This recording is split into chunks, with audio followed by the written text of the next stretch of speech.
नमस्कार, मैं हूं आपका दोस्त अतुल सिंघल। स्वागत है आपका हमारे खास कार्यक्रम नमो इम्पैक्ट में। दोस्तों, कार्यक्रम नमो इम्पैक्ट में हम प्रधानमंत्री नरेंद्र मोदी और केंद्र सरकार की नीतियों पर चर्चा करते हैं और यह समझने की कोशिश करते हैं कि ये नीतियां कितनी कारगर साबित हो रही हैं और इन नीतियों का कितना लाभ आम जनमानस को मिल रहा है। इस विषय में जब हम चर्चा करते हैं तो उसी क्षेत्र के किसी दिग्गज व्यक्ति से बात करने की कोशिश करते हैं जिससे कि सही तरीके से एक तस्वीर सामने आ सके। पीएम विश्वकर्मा योजना क्या है, इससे लोगों को क्या लाभ होगा, कौन कौन लोग इस योजना से जुड़े हैं और पीएम विश्वकर्मा योजना के ऊपर उन्होंने काफ़ी कार्य किया है। तो निश्चित तौर पर वो ज़मीन से जुड़े हुए व्यक्ति हैं, उन्होंने लोगों से बात की होगी, उनसे जाना होगा कि उनके दुख दर्द क्या हैं, उनको कैसे दूर किया जा सकता है और प्रधानमंत्री जी की ये योजना है उनको कैसे सहायक साबित हो सकती है। बहुत बहुत स्वागत है जी हमारे कार्यक्रम में आपका। जी सिंघल जी, धन्यवाद। जांगड़ा साहब, सबसे पहले तो आप यही बताइएगा कि पीएम विश्वकर्मा योजना क्या है और इसमें कौन कौन लोग कवर होते हैं। देखिए, भारत में पेशेवर दस्तकार वर्ग के लोगों का बहुत बड़ा भाग है और भारत कभी सोने की चिड़िया था तो भारत की शिल्प कलाएँ और दक्षिण भारत का मसाला यही भारत से बाहर एक्सपोर्ट होता था और जिसमें विशेष तौर पर ढाका का कपड़ा भी आता था, मलमल के थान। और जब भारत एक संयुक्त था, जब पार्टीशन से पहले की बात है मैं, तो इसमें जितने भी पेशेवर दस्तकार लोग हैं, जैसे बढ़ई समाज है वो लकड़ी का पेशेवर दस्तकार है, सुनार है वो सोने का चांदी का आभूषण बनाने का पेशेवर दस्तकार है, कुम्हार है वो घड़े बनाने का पेशेवर दस्तकार है, लोहार है वो लोहे का काम करने का पेशेवर दस्तकार है, और कोस्टल एरियाज में कश्ती बनाने वाले लोग हैं वो पेशेवर दस्तकार लोग हैं, मछली पकड़ने के जाल बुनने वाले लोग हैं वो पेशेवर दस्तकार लोग हैं, देश का दर्जी जो है वो भी पेशेवर दस्तकार आदमी है, जो मोची है वो भी पेशेवर दस्तकार है। ऐसे 18 दस्तकारों को, वर्गों को इनमें जोड़ा गया है, जिसमें 2 ऐसे हैं जो दस्तकार वर्ग में नहीं आते लेकिन वो पेशेवर लोग हैं, जैसे धोबी और नाई को, जो अजाम कटिंग करने वाले, उनको भी इसमें जोड़ा है। खिलौना बनाने वाले भी लोग हैं जो गांव में घूम घूम के खिलौने बेचते हैं, उनको भी इसके साथ जोड़ा है, वो भी पेशेवर लोग हैं। तो इस किस्म के 18 काम करने वाले लोगों को इस योजना के साथ प्रधानमंत्री ने जोड़ा है। और प्राचीन समय में जब भारत सोने, वेस्ट बंगाल और ईस्ट बंगाल दोनों का मिला के वस्त्र उद्योग, यही भारत की जो है मुख्य आधारशिला था। भारत उगाने के साथ साथ धंधा कम हो गया, वो गरीबी की रेखा में चले गए। इनके उत्थान के लिए आज़ादी के बाद कोई योजना ही नहीं बनी थी। मोदी जी ने जो मेक इन इंडिया का जो नारा दिया, तब उनको ध्यान में आया कि मेक इन इंडिया के सपनों को साकार कौन करेगा, वो तो दस्तकार वर्ग ही करेंगे हर चीज़। जी, आपको मैं रोकना चाहूँगा, बहुत अच्छी आपने बात कही। बीच में मेरे को एक सवाल ध्यान में आ रहा है। जैसे आपने बताया कि किस प्रकार से ये अलग अलग दस्तकार हैं, 18 आपने सूचियां बताई। ये कर्म प्रधान है, जो हमारी पूर्व व्यवस्था थी वो कर्म प्रधान थी, लेकिन इसको जाति आधारित कर दिया गया। तो अब ये जातियों के हिसाब से लोगों को जोड़ा गया है या कर्म के हिसाब से? इसमें जाति का विषय नहीं है, इसमें यही है जो पेशेवर रूप से दस्तकारी का काम कौन कौन लोग करते रहे। वैसे तो आज के समय में किसी के लिए भी कोई पेशा अछूता नहीं है। नाई की दुकान करता हुआ भी कोई अनुसूचित वर्ग का व्यक्ति भी मिल जाएगा और दर्जी भी कोई जनरल कैटेगरी का आदमी मिल जाएगा, जिसको स्वर्ण बोलते हैं, स्वर्ण भी कोई हो बोलते हैं। लेकिन प्रधानमंत्री जी ने ये उन्हीं पर फोकस किया है जो इसी धंधे के ऊपर आधारित थे और जिनका पैतृक व्यवसाय ये था। जी, अच्छा। हाँ, पैतृक व्यवसाय के आधार पर इनको जोड़ा है, क्योंकि पैतृक व्यवसाय जिन लोगों का जो भी होता है उसमें हुनरमंद होते हैं, उनके ब्लड में होता है, उनके खून में वो हुनर होता है और वो जल्दी उस काम को सीखते हैं, जल्दी करते हैं और उनके काम की क्वालिटी भी अलग होती है। इसलिए पेशेवर दस्तकार इसमें नाम लिया गया है और इन्हीं को उसके साथ जोड़ा है। मैं उसी सवाल पे जो आप जवाब दे रहे थे कि ये मेक इन इंडिया, और जब बार बार कहते हैं कि भारत में बनाओ और जिससे भारत का निर्यात भी बढ़े, तो उससे इसको जोड़ा गया है। जी, अब भारत की, जैसे मैंने बताया, अर्थव्यवस्था का आधार ये लोग थे। अब अंग्रेज़ जो आए, मुसलमान तो बाबर तक जो आए वो तो लूट के ले जाते रहे, बाबर के बाद यहाँ पर स्थापित हो गए और उन्होंने देश को अपना देश मान लिया। 1857 की क्रांति में हिंदू मुसलमान दोनों अंग्रेज़ के खिलाफ लड़े, उन्होंने इसको अपना वतन मान लिया। लेकिन अंग्रेज़ों ने कभी वतन नहीं माना और अंग्रेज़ों ने संपत्ति तो लूटी ही लूटी। जैसे एक रियासत को जीत लिया, पंगु व्यवस्था कर दी उन्होंने। उसके बाद आज़ादी के बाद इनके उत्थान के लिए योजना बननी चाहिए थी, लेकिन वो लिया, घड़ी की ज़रूरत पड़ी स्विट्ज़रलैंड से मंगा ली, कंप्यूटर की ज़रूरत पड़ी जापान से मंगा लिया और कार की ज़रूरत पड़ी कोरिया से मंगा ली।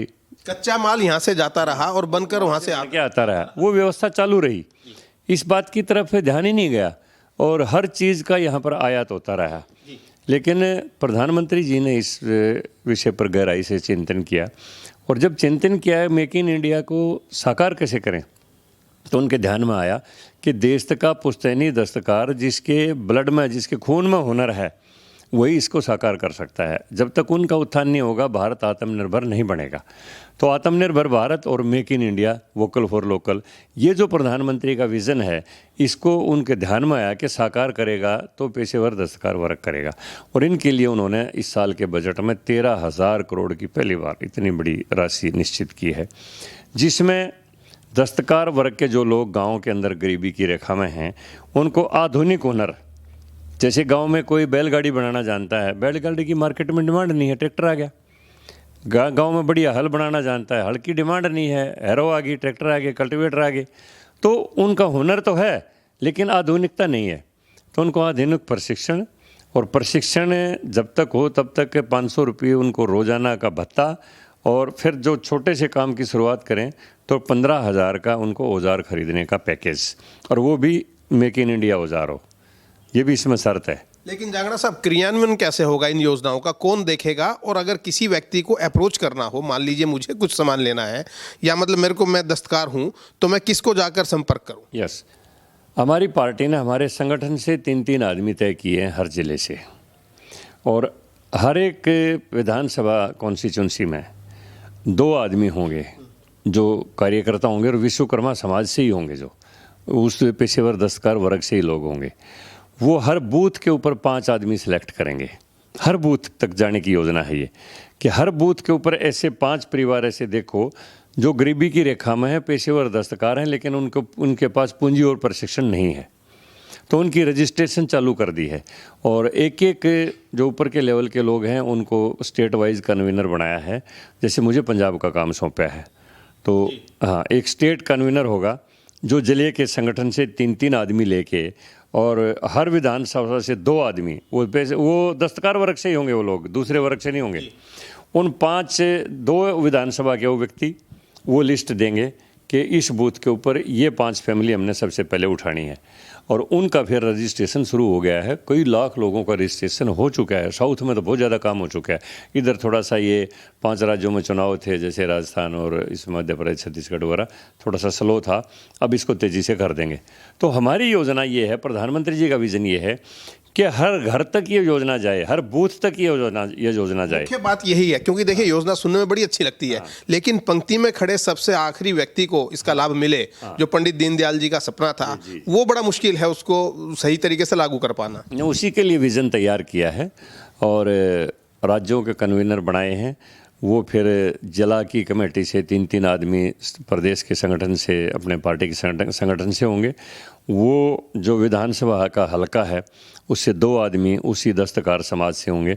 वो उन तक अप्रोच करेंगे। एक बूथ के ऊपर ये 5 फैमिली हैं, उनका रजिस्ट्रेशन करेंगे, और वो रजिस्ट्रेशन सीधा यहीं पर आएगी। जो इंटीग्रेटेड कमांड है वो केंद्र के पास ही है।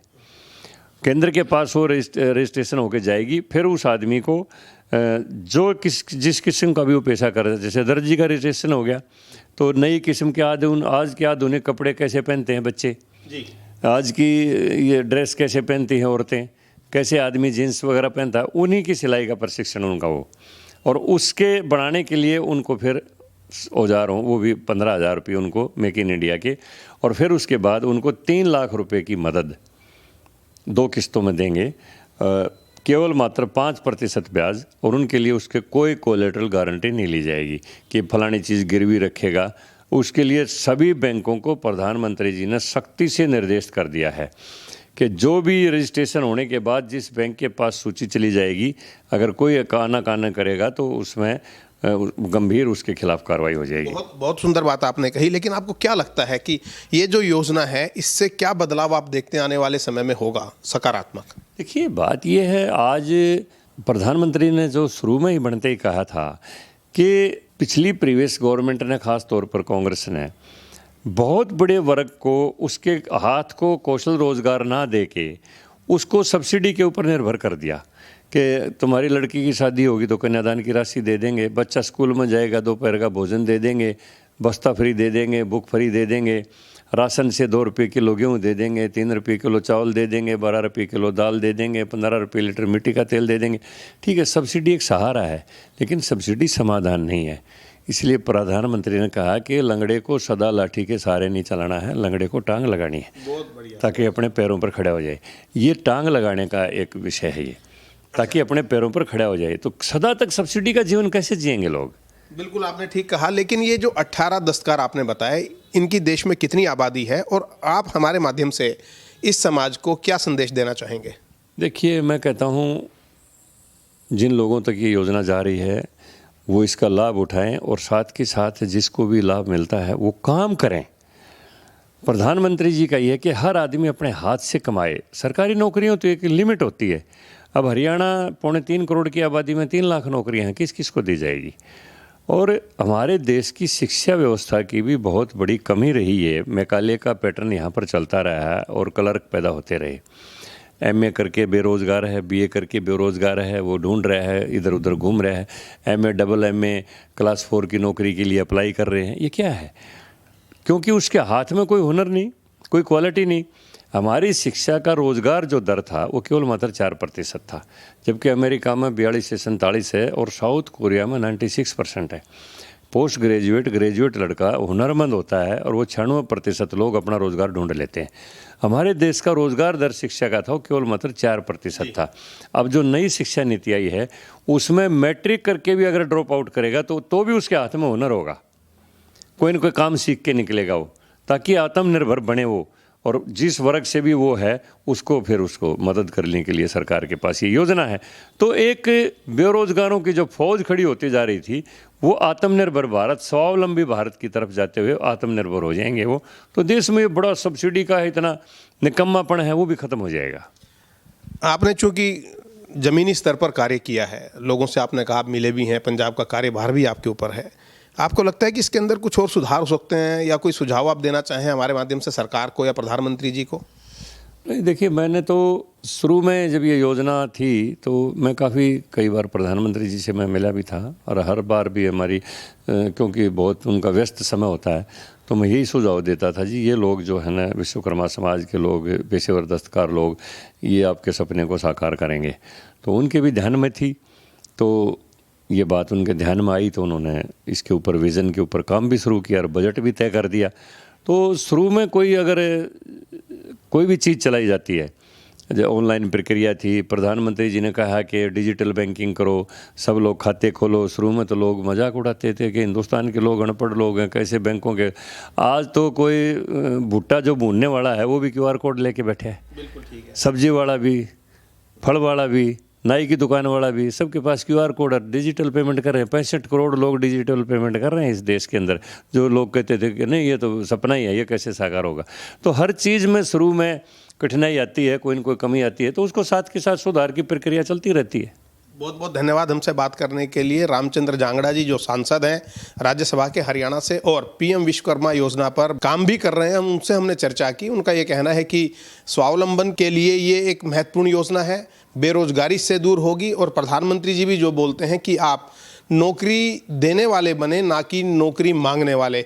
और ये PM विश्वकर्मा योजना से देश के करोड़ों लोगों को लाभ होगा। हालांकि ये भी कहा जांगड़ा साहब ने कि चूंकि शुरुआती दौर में ये योजनाएं हैं, कुछ कठिनाइयां आ सकती हैं, प्रक्रिया के अंदर सुधार निरंतर चलता रहता है, लेकिन जो विश्वकर्मा समुदाय से जुड़े हुए लोग हैं, जो दस्तकार लोग हैं, वो इस योजना को अपनाएं और अपना रोजगार बढ़ाकर देश निर्माण में सहयोग दें। कार्यक्रम नमो इम्पैक्ट में आज इतना ही। अगले कार्यक्रम में फिर मिलेंगे, तब तक के लिए नमस्कार। इसको शॉर्ट में कहूँ जी, शॉर्ट में इसको कहूँ जी, तो प्रधानमंत्री जी की ये कारीगर को कारोबारी बनाने की योजना है। बहुत बहुत बढ़िया। कारीगर बनेगा कारोबारी, ये है एक तरीके से इसकी पंच लाइन जो जांगड़ा साहब ने कही। धन्यवाद, नमस्कार।